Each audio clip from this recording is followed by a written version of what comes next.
Hey everybody, welcome to Psychology Element. Today, we're going to go over 10 easy conversation starters that always work. Make sure to watch until the end of the video so you can master the art of verbal communication and become a better conversationalist by learning about and incorporating these 10 simple questions that are guaranteed to spark some great conversations in every area of your life. Conversations are an integral part of our everyday lives. We use them to socialize, communicate our feelings, ideas, thoughts, and moods. We converse in a lot of different ways, via phone, emails, text messages, online chat rooms, but the power of face-to-face conversation cannot be overstated. While we talk to someone in person, they hear not only our words, they also pick up on the so-called paraverbal cues, the messages transmitted through the tone, pitch, and pacing of our voices. According to research, paraverbal cues account for about 35 to 40% of what is communicated, which means they should be taken into serious consideration when talking about conversation starters. There are also, of course, nonverbal cues, our facial expressions and postures and gestures, which can, along with paraverbal cues, completely change the meaning of a phrase that we are attempting to start a conversation with. People often make conversational mistakes that make them less efficient at starting and maintaining conversations. Some of those errors can be the so-called errors of commission, which happen when we say things we shouldn't, and errors of omission, which occur when we don't say the things we should. Some psychological factors can also interfere with our ability to start a conversation. For example, introverted people are often not the best conversationalists when it comes to communicating with new people. They may display shyness, awkwardness, or boredom, which can impede their ability to start and maintain interesting conversations with new people. There is also always a question of different topics that people can use to start conversations and different tactics they can use to seamlessly incorporate certain topics that can generate conversation. Professor Allison Wood Brooks from the Harvard Business School has identified through her research tactics people should use more in conversations than they usually do. Seeking advice, issuing apologies, revealing personal failures, carefully labeling emotions, and asking questions, especially follow-up questions. She also identified tactics that people often use, but shouldn't: inappropriate jokes in the workplace and backhanded compliments.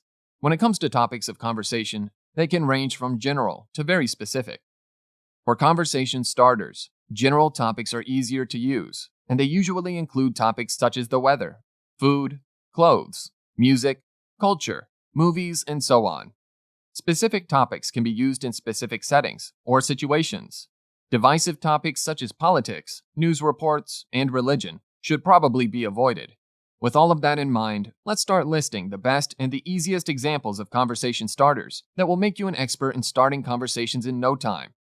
Number 1. How are you doing today?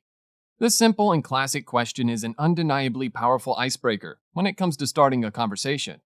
If said with a slight, warm smile and friendly posture, leaning slightly toward the other person in a non-threatening way, and showing real interest, it can spark an interesting back and forth with anyone and within any context. With a stranger in the street, a passenger in public transportation, a coworker in the workplace, a neighbor, a girl you like, an estranged friend or family member.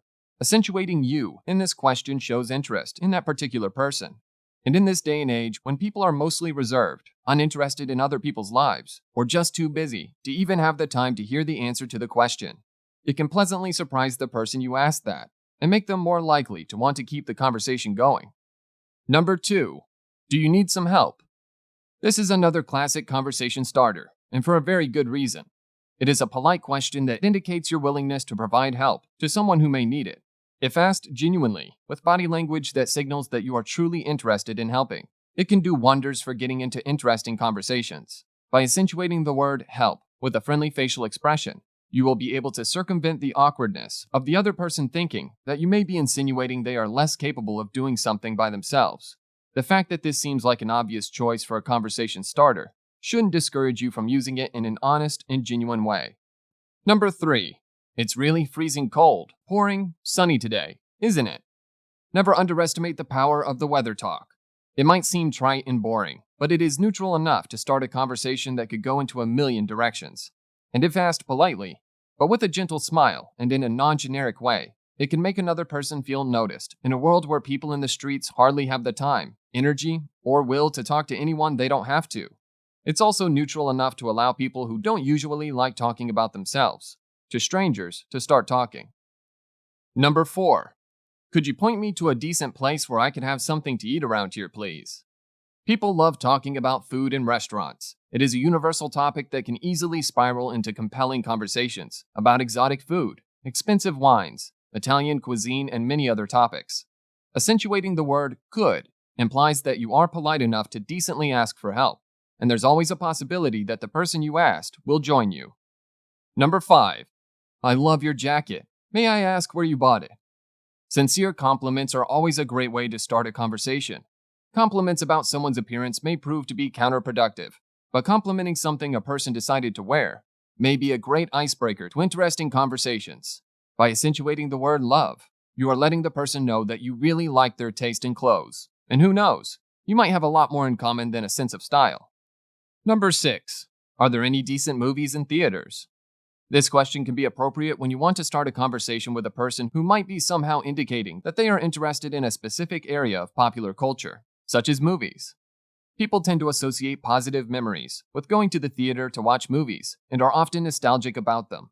It's a broad enough topic to get most people involved in a conversation, but can be specific enough to inspire an all-night talk about French filmmaking artists. Number 7. Is this club worth visiting more than once? If you find yourself in a club, this is one of the questions that can help you get into interesting talks and adventures with one or more people. If asked in a casual manner and framed as your desire to go out and have fun, many people might be up for having fun with you. Number 8. How's that drink or appetizer? This might sound like a pickup line, but it doesn't necessarily have to be. The short, direct question asked in a charismatic way can provide a great start of a conversation at clubs, cafes, restaurants, and other places when people just want to unwind and enjoy themselves, possibly with you. More than a few people might find it charming.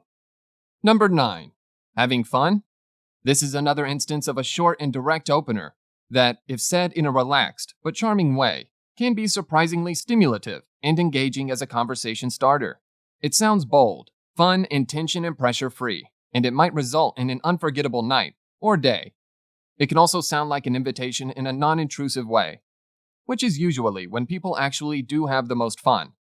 Informal, friendly tone, and an occasional smile can't hurt either. Number 10. Can I ask what you do? This phrase is casual enough to not make you sound uptight, but polite enough to convince someone that you are a decent person worth responding to and possibly continuing the conversation with. Adding the verb can demonstrates enough respect for someone's choice about whether or not to tell you what they do for a living, but not in an overly formal way that would make you seem pretentious and smug. The possibilities for conversation after this icebreaker are endless, since many people identify with their jobs and love talking about them, or hate them enough to complain about them. Either way, it's a win-win situation. Are there any conversation starters you would add to our list? Let us know in the comment section below. Don't forget to like and subscribe and turn on notifications so you don't miss out on more videos on psychology. And make sure to check out our social skills playlist for more. And thanks for watching.